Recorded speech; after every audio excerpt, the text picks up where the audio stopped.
শতাব্দীর রান্নাঘরে আপনাদের সবাইকে স্বাগত।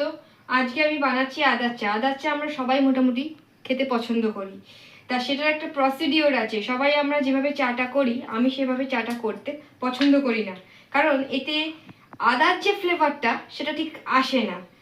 চাটা করার জন্য 2 কাপ চা করছি আমি। 2 কাপ চার জন্য মেজারমেন্ট করে আপনি 2 কাপ চা জলটা দিয়ে দিলেন।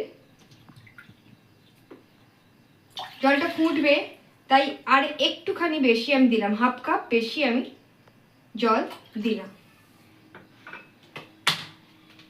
এবার আমি ইন্ডাকশনটা অন করে দিচ্ছি। জলটা ফুটতে যতক্ষণ সময় লাগে, সেই সময়টুকুর মধ্যে আমি একটু আদা ছুলে নেব। নর্মাল সবাই বাড়িতে আদা থাকি, এটা নিয়ে কোনো টেনশন করার কিছু নেই যে আদার জন্য আবার আপনাদের দৌড়াদৌড়ি করতে হবে। আদা সবার বাড়িতেই অ্যাভেলেবেল।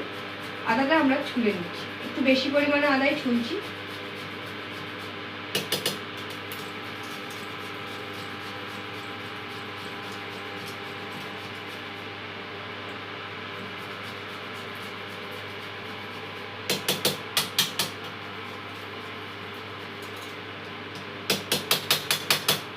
দু কাপ চায়ের জন্য মোটামুটি 1 টেবিল স্পুন, নর্মাল চামচের 1 চামচ আদা ছুলে নিলেই যথেষ্ট। চিনিটা আমি ফার্স্টে দেবো না, জলটা আগে ফুটতে দেব।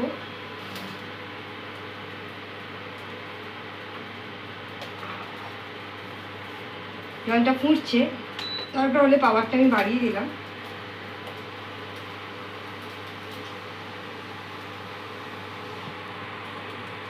বন্ধুরা, এই সময়টা হচ্ছে মেন জায়গা যেখানে আমরা একটা ভালো ফ্লেভারের চা পাতা অ্যাড করছি। 2 চামচ চা পাতা দিচ্ছি। চামচের মাপটা দেখে নিন আপনারা। যেহেতু 2 কাপ চা, তাই আমি 2 কাপই ইউজ করলাম। জলটা আবার ফুটবে ভালো করে, একটু চা পাতাটা ফুটবে।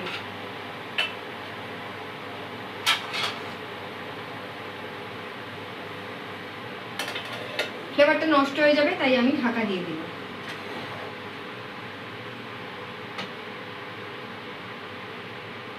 যখন বুঝতে পারবো জলটা ফুটে উঠেছে, তখন অটোমেটিক্যালি ঢাকনাটা নড়তে থাকবে। সেই সময় আমরা ঢাকনাটা খুলে নিচ্ছি। এবার যে আদা ছুলে নিয়েছিলাম, সেই আদা ছোলাটা দিয়ে দেবো। দিয়ে ইন্ডাকশন বন্ধ করে জাস্ট চাপা দিয়ে দেবো। স্ট্যান্ড বাই করে আপনি 2 মিনিট কি 1 মিনিট ওয়েট করুন। এই সময়টুকুর মধ্যে আমরা যতটা চিনি খাই অ্যাড করে নেব। আমি সাধারণত চিনি খাই না, কিন্তু আরেকজন যে খাবে তার জন্য চিনি, তাই মোটামুটি অল্পই চিনি দিলাম।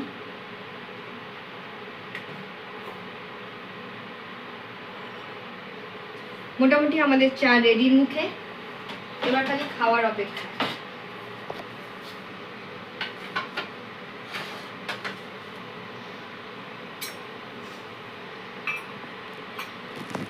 এক মিনিট হয়ে গেছে। চায়ের ঢাকনাটা খুলে জাস্ট একটা চামচ দিয়ে আমরা চা পাতাটাকে ডাল করে নিচ্ছি, একটু ঘেঁটে নিলাম, যাতে নিচের দিকে যদি একটু চা পাতা লেগে গিয়ে থাকে সেটা যেন আটকে না থাকে। এবার চাটা ছাকার সময়,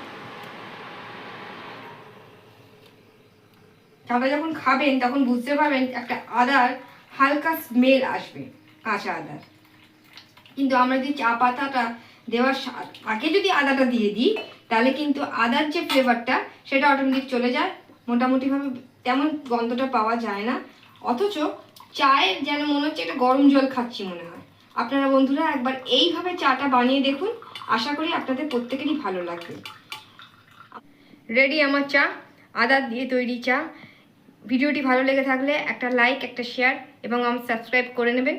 বেল আইকনটি প্রেস করে দেবেন, তাহলে এরপরে যতগুলো ভিডিও আমি দেখাবো ততগুলো আপনারা অটোমেটিক্যালি পেয়ে যাবেন। নমস্কার।